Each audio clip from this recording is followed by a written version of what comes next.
La più importante contro la criminalità organizzata di stampo mafioso a nord-est. Così il procuratore distrettuale di Venezia Bruno Cherchi ha definito l'operazione At Last, che dalle prime luci del mattino ha visto impegnati oltre 300 uomini della Guardia di Finanza e della Polizia, coordinati dalla DDA di Venezia. Nella città lagunare a Casal di Principe in Veneto orientale, eseguite 50 misure cautelari, 47 in carcere, 3 ai domiciliari e 9 provvedimenti di obbligo di dimora e di altro tipo.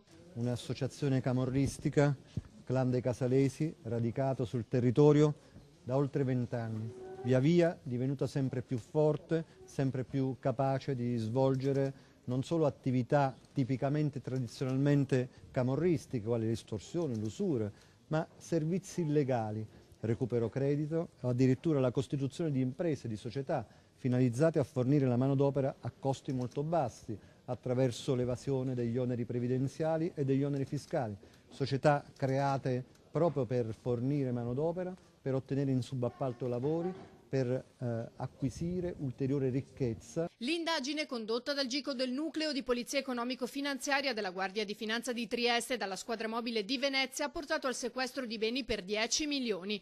Tra gli arrestati il sindaco di Eraclea Mirko Mestre per voto di scambio con la Camorra. In carcere anche Denis Poles, direttore di banca a Jesolo. Consentiva ai malavitosi di operare sui conti societari senza averne titolo, concordando l'impiego di prestanome e omettendo sistematicamente di segnalare le operazioni sospette. C'è anche un appartenente alla Polizia di Stato accusato di aver fornito informazioni riservate agli uomini del clan relative ad indagini nei loro confronti, entrando illecitamente nelle banche dati della Polizia. È accusato anche di aver garantito protezione e supporto dopo i controlli di altre forze di polizia.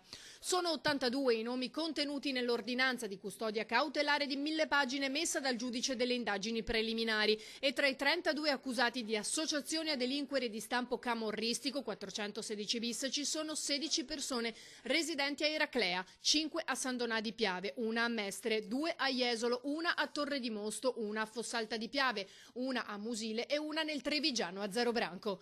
Fondamentale la sinergia tra le parti coinvolte nell'indagine. Il ruolo è stato della condivisione fin dai primi momenti di tutti gli elementi che poi andavamo a raccogliere nel corso delle attività.